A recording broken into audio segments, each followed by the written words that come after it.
Hey, what's up, everybody? It's your good friend Jimbo here with a special episode. I wanted to jump on. I listened to the LaShawn McCoy, Deshaun Jackson podcast today, the 2510 show, and they have a few episodes out already. So I mean, they've been recording for a little while here. But today's episode they did, they talked about the whole Chip Kelly saga that happened in Philly when he was our head coach. Now, I seen a lot of comments on Twitter about the episode, so that's why I wanted to check it out, see what was all said. And basically, the whole episode, LaShawn and Deshaun talked about their interactions with Chip Kelly. Some theories about why maybe Deshaun was released, and why LaShawn McCoy, Shady, was traded to Buffalo Bills. And I just wanted to jump on because there was a couple things they brought up, stories that from their perspective that I wanted to touch on. Most of the stories that they talked about, we already knew about. Him having issues with Shady, like I'll never forget the one time Shady was coming off the bus with black socks on, and Chip Kelly wanted everybody wearing white socks. I think Shady got fined for that. Like, Chip Kelly definitely was not ready to be an NFL head coach. And hearing them talk, it was by far probably our worst head coaching hire ever as a Philadelphia Eagles franchise. The way he treated people, again, according to Jackson and McCoy, like I always like to say, there's their side of the story, and then the truth. Will we ever find out the truth? I don't know. Not even sure if Chip Kelly's ever gonna respond to what this was said. So, a couple of stories that they brought up. This one, I want to jump right into it is the whole Deshaun Jackson being released by Philly the first time around due to allegations that he was hanging around gang members and things like that. And what the story was Drew Rosenhaus, I believe, was Jackson's agent at the time, called him up and said, hey, listen, just got word that a article in New Jersey was posted about you hanging around gang members, and there was a picture of you taking a picture with known gang members or something along those lines. And here all it was one of Deshaun Jackson's friends from back home, Southern California, was charged for a big crime. I don't want to say murder. It may have been a murder, but like something up there like that. And so Deshaun, helped to get him a lawyer to fight it, and eventually they did beat the case. But while the case was going on, the friend was in jail. So when they beat the case, Deshaun met up with him, with another friend as well, to pick him up, when he's being released, and took the picture and posted it on social media, whatever platform it was found on. And the person that wrote this article ran with it. Now, from what I was gathering from listening to this episode, it seemed like from day one, Deshaun and Chip just never saw eye to eye, just always butted heads. And it felt like this was the story that Chip Kelly needed to do, or needed to run with, to be able to release Deshaun Jackson. When Chip Kelly was hired, basically Jeffrey Lurie and the Philadelphia Eagles gave him full power from top to bottom. No middleman, no GM. It was just all Chip Kelly's say. And there was some other stories that if Chip Kelly wanted a certain guy or trade for a certain guy, and the front office would push back on him and say, no, we're not doing that, Chip Kelly would throw that card at them. Hey, you told me I could run the ship the way I want to run the ship. And they would, they would give in and let Chip Kelly do it. So if this is true, if the allegation story that came out was the main reason the Eagles released Deshaun Jackson, because he signed with Washington, and his time there, he destroyed us every time we played.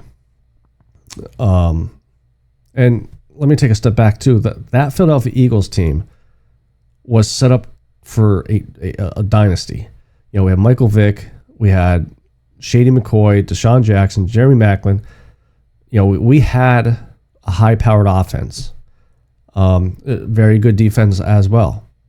And when Chip Kelly came in, he basically brought his boys in. A lot of Oregon players start to go away from Michael Vick and bring Nick Foles in, which eventually he would trade for Sam Bradford, which was a fucking terrible trade, just a garbage trade. But for him to use this story and release Deshaun Jackson is just not right. And how he destroyed that team, I didn't like him. Chip Kelly, I've always said I don't like him anymore. I will admit, when we hired him, I was excited because why wouldn't you be after seeing what he did with Oregon? But if that is true, he is even worse of a person than I first thought. And this all happened, I think Deshaun said this is actually coming up on 11 years ago that this all happened. So 2013 is when this all happened. And then the other story that they shared was when we traded Shady McCoy to the Bills. This one I remember. This one is when I start to really just give up on Chip Kelly, give up on the Eagles for that season. We traded LaShawn McCoy for Kiko Alonso. And the Bills weren't the Bills how they are now. The Bills were just garbage. They were the New York Jets, dead last place, barely winning games type of team. And the story that Shady told, his side of it, was Drew Rosenhaus was his agent as well, called him up and said, hey, you're being traded to the Bills. And Shady thought he was joking, because at the time of the trade, Shady was third in rushing in the league. So you're trading away, after he had a career year, an all-pro year the year before, you're trading away a top 3 running back. Because as this episode went on and you start thinking about Chip Kelly's tenure in San Fran, he has a hard time coaching superstars. And when I say superstars, I mean you could be a top tier player and not be a prima donna. Like Antonio Brown, I'll use for example. He was a very good receiver. A lot of headaches. Look at Cooper Kupp. Very good receiver. You don't hear him in the news because he knows how to behave. Doesn't have to be an asshole. And not saying Shady was being an asshole or anything. I mean, Deshaun was very outspoken a lot of times. May have thrown tantrums on the sidelines. here and there.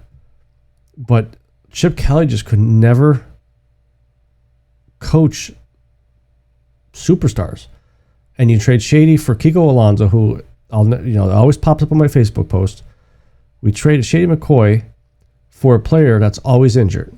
And the only reason why Chip Kelly traded for him was because he played at Oregon when Chip Kelly was there. Majority of the players during Chip Kelly's tenure at Philly was Oregon players.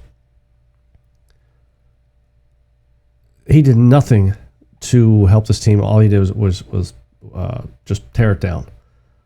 And the final piece of this to show you the type of coach, type of person he was. He actually, I heard the stories of Howie Roseman supposedly had his office moved to the janitor's closet and this and that. And ha ha ha, it's a joke. Here, it kind of really did happen. Chip Kelly had Howie Roseman's office moved to a different building so he wouldn't be around around the players. Now, at the time, Howie wasn't a GM yet. I believe it was Joe Banner was our GM at the time. But Howie was right there. He was learning all the ins and outs. He was on his way to be a GM. And Chip Kelly even banned him from coming to the practice field. Like, there was a lot of players that enjoyed talking to Howie about players in the upcoming draft or just talking in general. And Chip Kelly just pushed all that away.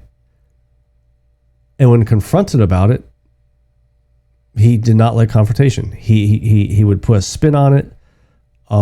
If he wanted to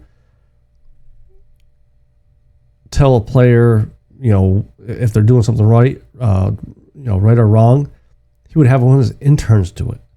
How are you supposed to get the respect of your players as a head coach?